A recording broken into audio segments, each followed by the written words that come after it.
All I'm saying is that for the dress reveal, they should have just made a jingle, and it goes like it goes like the Pizza Tower rank jingles. Listen, you need to listen to the Pizza Tower.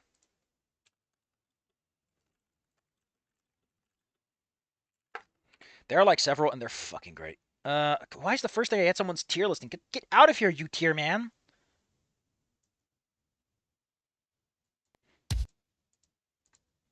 I never noticed the C and B use the same riff, but we got D rank first. This is for the E ending. E1. It's just... it just fucking dies at the end! And this is like CB, which, you know, you tried, buddy, you tried! Never noticed C&B used the same riff, huh? It is a little sad, though. It is a little bit like you could have tried a little harder, buddy. You could have tried a little harder.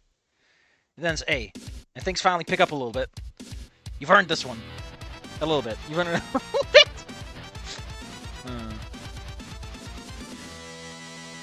You know, you get a proper at the end.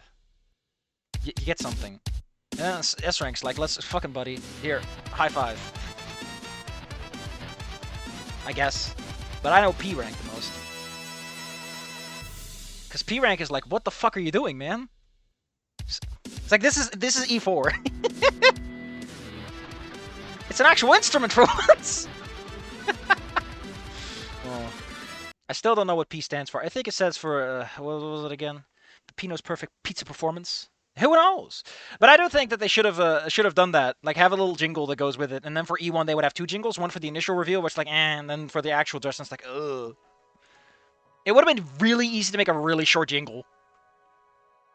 Easier than a whole 6-minute song. And that's at 4 minutes. Who cares? Where were we?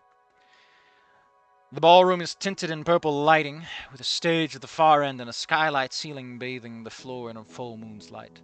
Tables line our path, and off to the left there's a stacked buffet. I look up and see a second level to the place. It doesn't look like anyone's milling up out there. People be smoking there, you know it, even though it would activate all the fucking alarms around that place. But apparently, I never knew this, but like the ending credit song to ending A, aka ending E1, is like actually just some background noise. And towards the end, it goes to hell. It's kind of cool though. It's kind of cool though. You gonna go somewhere with the song, or? Ba-dum bum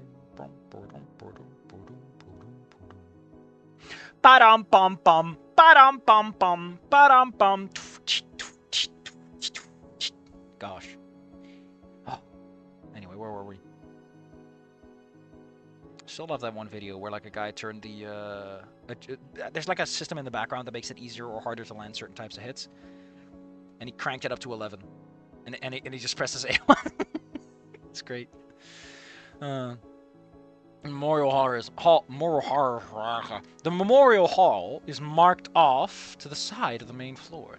It's a simple sandwich board set near a set of doors, a neatly labeled eulogy gallery for Trenta Yataka.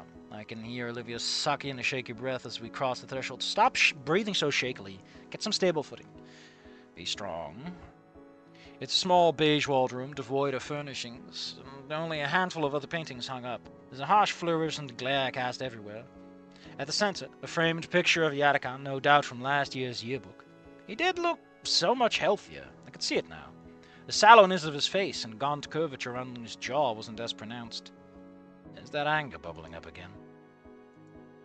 I kind of want to look this one up. I think it's a background, though, not a CG.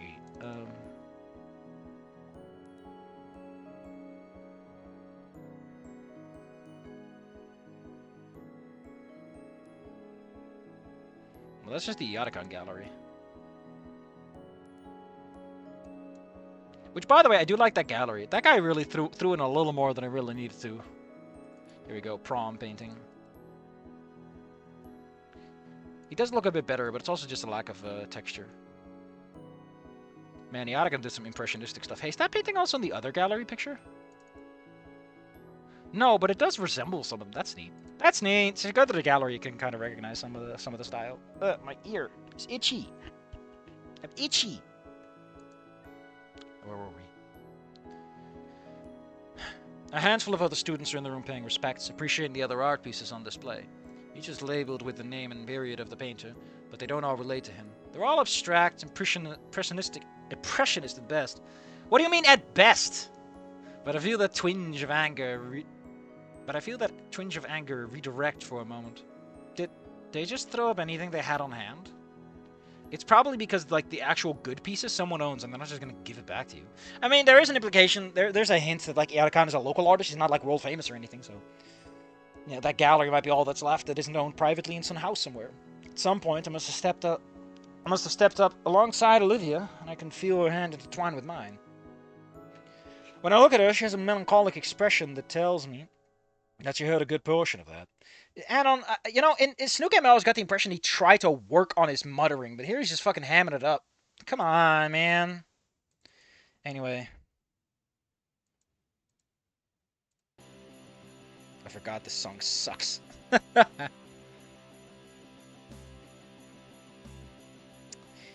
flush with embarrassment still, and this is exactly what I didn't want to happen.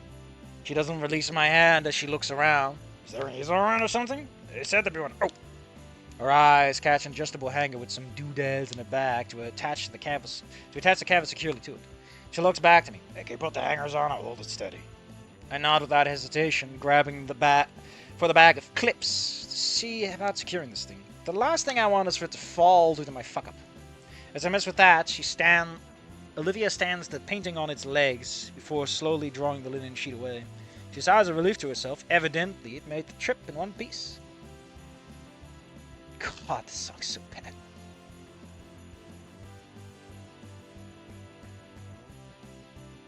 Also, like, the thing about that prom painting is I don't know if I like it. Like, it's cute. The fountain is directly below the sun, blah blah blah framing. But like the right side of the picture feels a bit empty, and the left side feels a bit messy because there's a lot of color over there, and not over here. It's like, what is the framing? Why did you do this? Get out of here. I do like that they reprised some songs from the old one. This is Dino on the dance floor. Already I hear the other students in the room begin to gawk and comment on it, though I still can't see a thing myself. I fasten the hangers to the back of the canvas's wooden frame. Olivia lets out a whispered prayer as I secure the last clip. I hope it's good enough. It is. Never been more sure of something in my life. She raises the painting above her head, and I finish securing it the rest of the way. She draws. Stop it! I'm feeling like we're doing this a bit too much. Just put some flow in your lines. She draws her hands back slowly, bated breath, as if it's liable to jump off the wall at any second. When that fails to happen, we both back away, taking the full breath.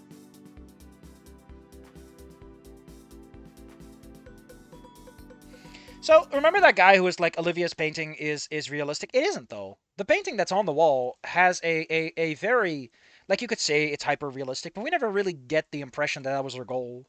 It also would clash with what Iarakan was doing for most of his life. Also, someone like Iarakan, who is a photographer and also a painter, he probably would go for more abstract works or more impressionistic works that go for a certain vibe or a joie de vivre over technical mastery, because, you know, he can take a fucking picture if he gives a shit. He might do it to keep his skills fresh or to explore a new technique and how it feels, but otherwise I don't really see Iarakan as someone who paints realistic stuff. Nor would he want Olivia to do that either.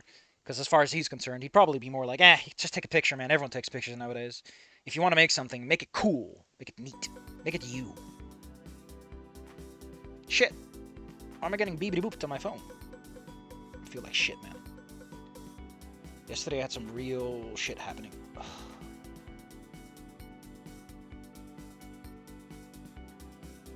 Still feel kind of bad, actually. For what? I just put it down. It's like immediately. What? What did you update with? Ugh. Almost like a viewing. Something in the upper left. Past the tuned fork, or I try to I can't rectify the shape in my eyes.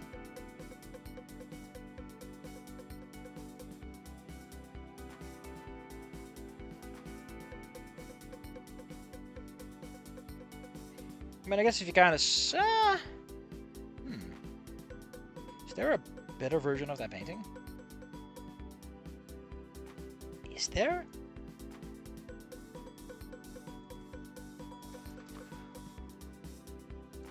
Oh yeah, there is.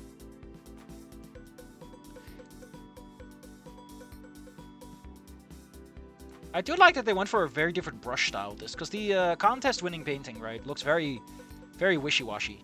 Very, very oil painty, comparatively. Something very smudgy and blurry about it.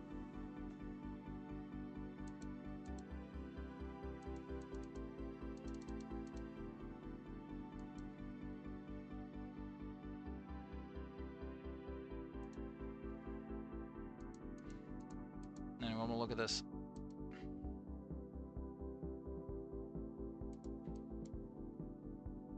I mean, I can kind of see that if you squint your eyes a little bit, you can see Yatagan's face in those clouds. Snoot and all. I wonder if that's intentional or not. It just might be. Who knows? I don't. Let's move on. A rubber shoulder comfortably repeating. Well, it is. It is. Looking for ghosts in the clouds. I mean, in-game, the painting's kind of but it feels very drafty, but you know, they really don't have any reason to spend too much on it anyway. It's just a little backdrop for the text.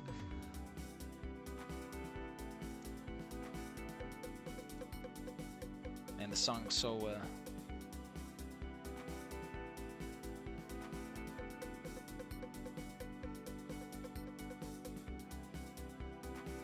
what the fuck? Apparently, one GameStop store used a stapler to attach receipts to the Switch to a box, and the staple ruined the screen. Another person commented their unit, and others were affected the same.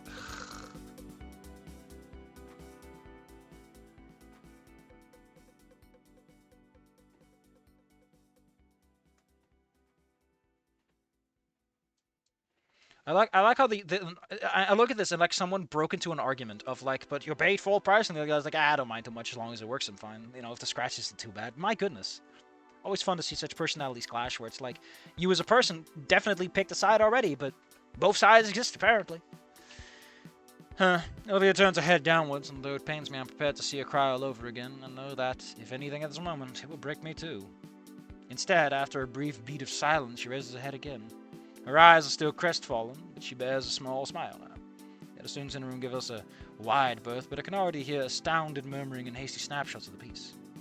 Isn't that an interesting thought, though? Like, I argue and I stand by, that you shouldn't just kill off a character because the original subject matter did it, if that character's death isn't utilized in the same way, but you could argue that that's kind of like, I'm trying to cope with the Yatakan's death. Not that I particularly care, the Yatakan's character is kind of meh in the grand scheme of things. Because, you know, it is 99% the Inko and Olivia show, and, oh, some guest characters show up for some of the seasons, I guess. But you get it, right? You get the self-deprecating comment that I'm making. Maybe it is all just that. Thing is, if I ever write another fic, I've got to kill Yatakan myself. Hasta la vista, Yatakan. Blam, blam. Well, do you like it? Despite my conflicted feelings towards him, I find myself aping Yatakan with Chestnut. Do you like it? I do. I'm proud of it. He heaved out a great sigh of relief. Who cares what some dumbass, bald, skinny thinks then? She giggles at that, rubbing tears from the corners of her eyes. Kneel beside her and draw her close with an arm around her shoulder and a whisper just for her to hear. That being said, that bald skinny thinks that you blew it out of the fucking park, and he's proud of you too. Thanks. But I don't think I could have finished it without you. And it wouldn't look like this if not for you. She's giving me way too much credit here, but I'll take it for now. Glad I could help then. We'll both take a moment after that to regard the painting at the center of it all. Trent Yatakan. I'd like to be able to say that this is enough for me, to move on, and I know it's shitty of me and probably presumptive and a million other negative things, but I just can't understand it. Maybe time does heal all wounds. In which case, I'm fine with this oozing wound that leaks rage when I think about him. Olivia, she's all that matters. That's an unhealthy way to think about your relationship, man. That's how you end up making bad decisions for the right reasons, as it were. At least for her sake. I give a small prayer to thank him for whatever hand he had in helping her. And another small addition for whatever reason he vouched for me, of all people. It's the bare minimum. I can be grateful for that. I mean, admittedly, there is a unique angle of like Anon, who always denounces himself, and Yatacon's the one who puts a little smudge of trust in him. When I raised my head, Olivia still bowed in prayer. I give her that extra moment, swiping away a singular tear that trails down her cheek that threatens to dampen her immaculate dress. When she reopens her eyes, her smile is one of 1,000 thanks given, and with luck, her heart finally able to heal. Liv? I'm okay, Anna. I'm okay. She pivots herself quickly. She pivots her chair, quickly wheeling ahead of me now as she dictates. Come on, we gotta get to the buffet. Why? There's no way they're gonna run out of food at a Never say never! And Damien is definitely gonna steal the good stuff. Hey, you know what? Point taken. Let's go then. Olivia takes points, bowling. Let's turn on a new soundtrack.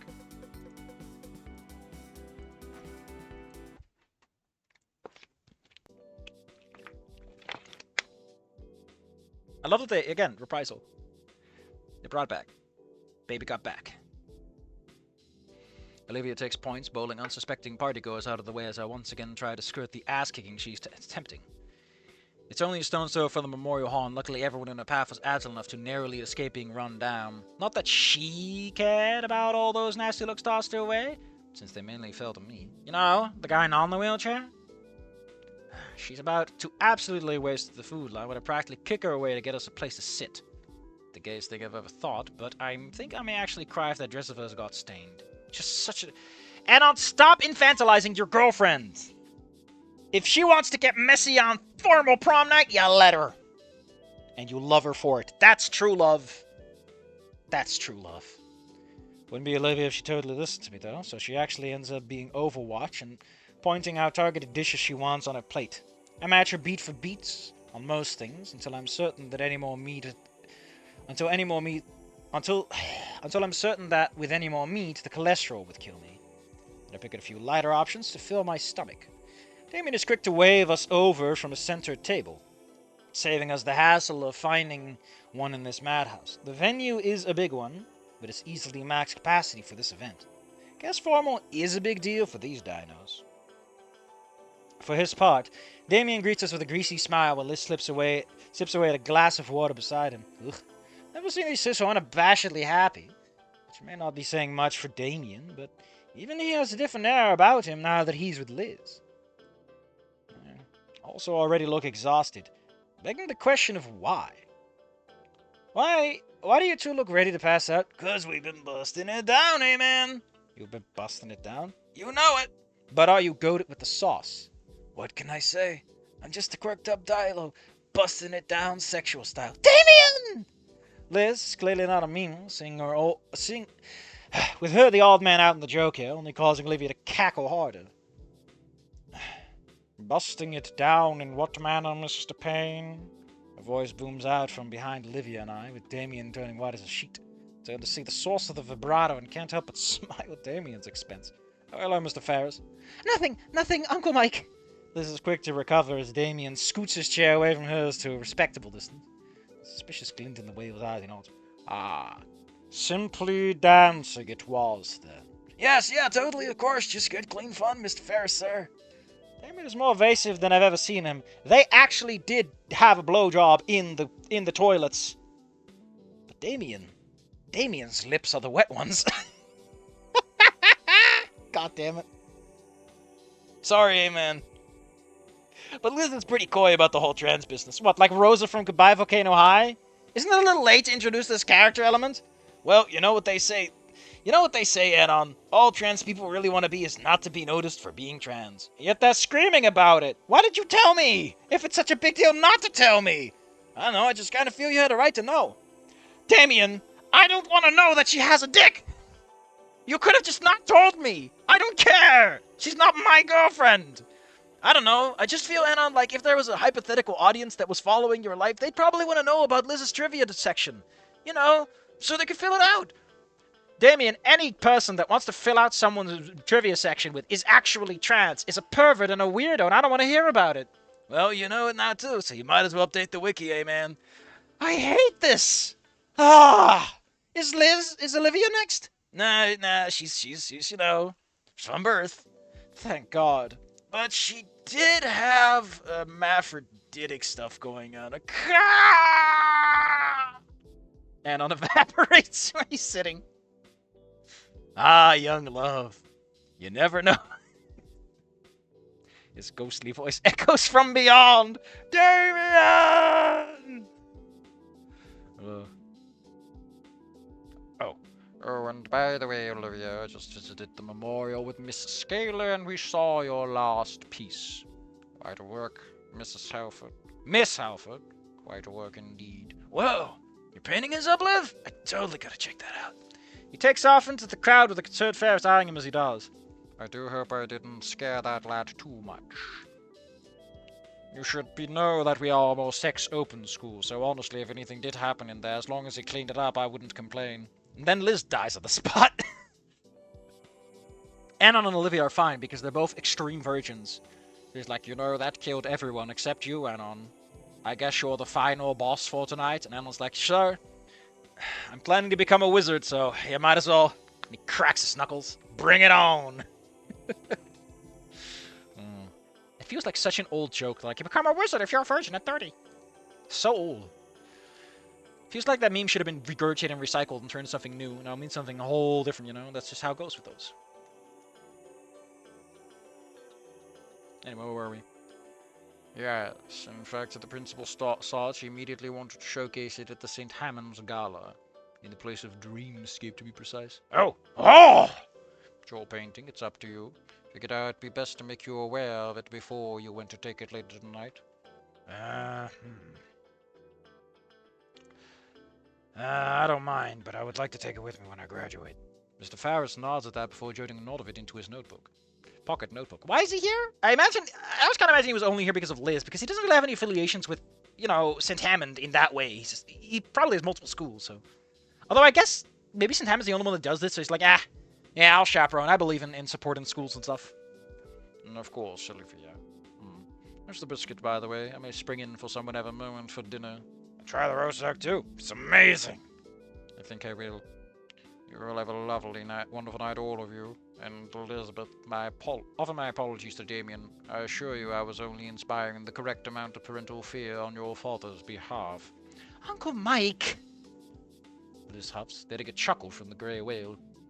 Once he takes his leave, it's not long before Damien slinks back to the table, now watchful for Ferris's looming presence somewhere in the room.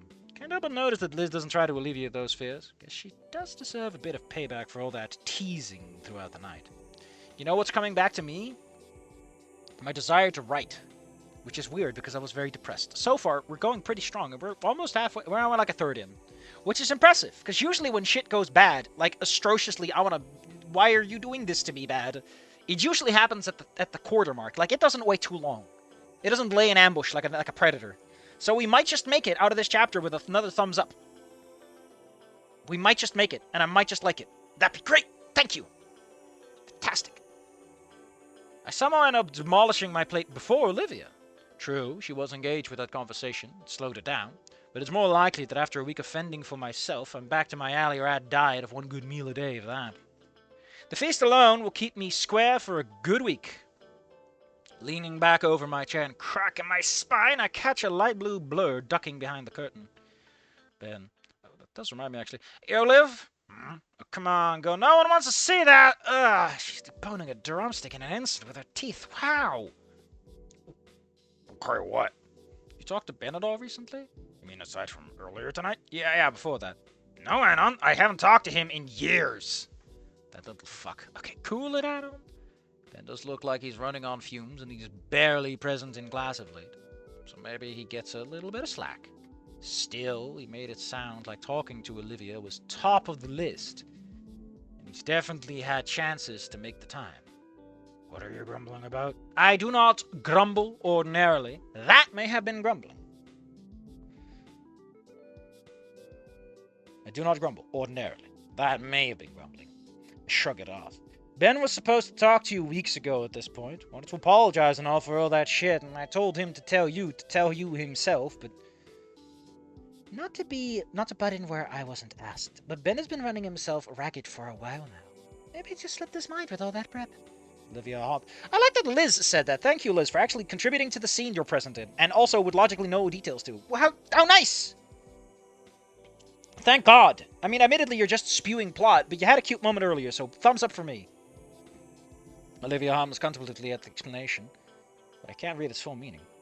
Well, how much time until the eulogy? About an hour until then? It's more than enough.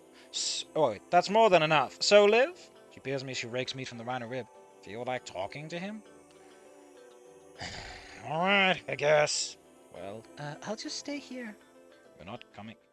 You aren't coming with? Oh, wait. Oh! Wait, what? Well, I'll just stay. You aren't coming with? I wince at that, but we'll give him my morale. I'll be there in spirit. But look, Ben owes you this.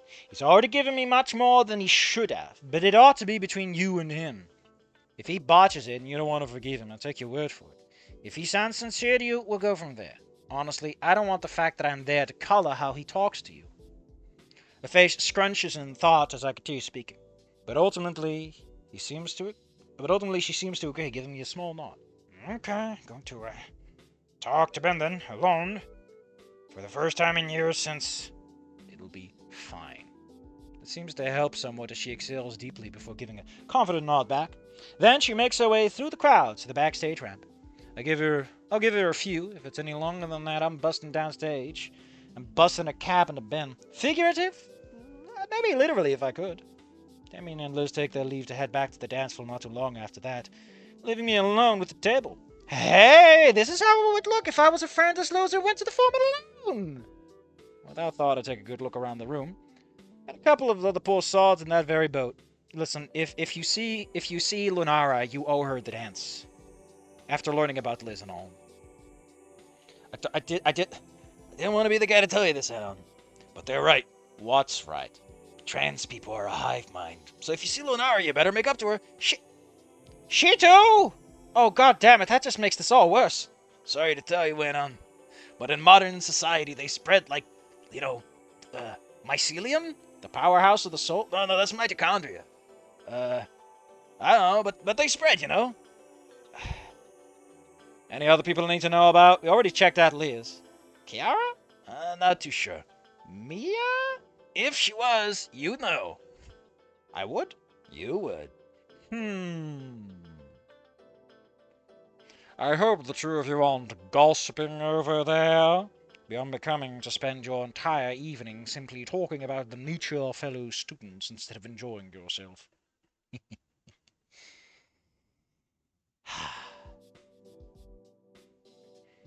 There's the expected nerd friend group occupying themselves on their no doubt blank phone screens. Some dude looks like he's going through it as he eyes some blue stego chick dancing with another guy. I got cucked! Lastly, a hot pink parasol with a platinum blonde looking like a mix between dejected and pissed off. Huh. I didn't think Mia would be allowed to attend, but I guess her month's exile is actually up. But more than that, she looks sad. Not just because she's alone. That's still the same conflicted scowl on her face when we had campus beautification together.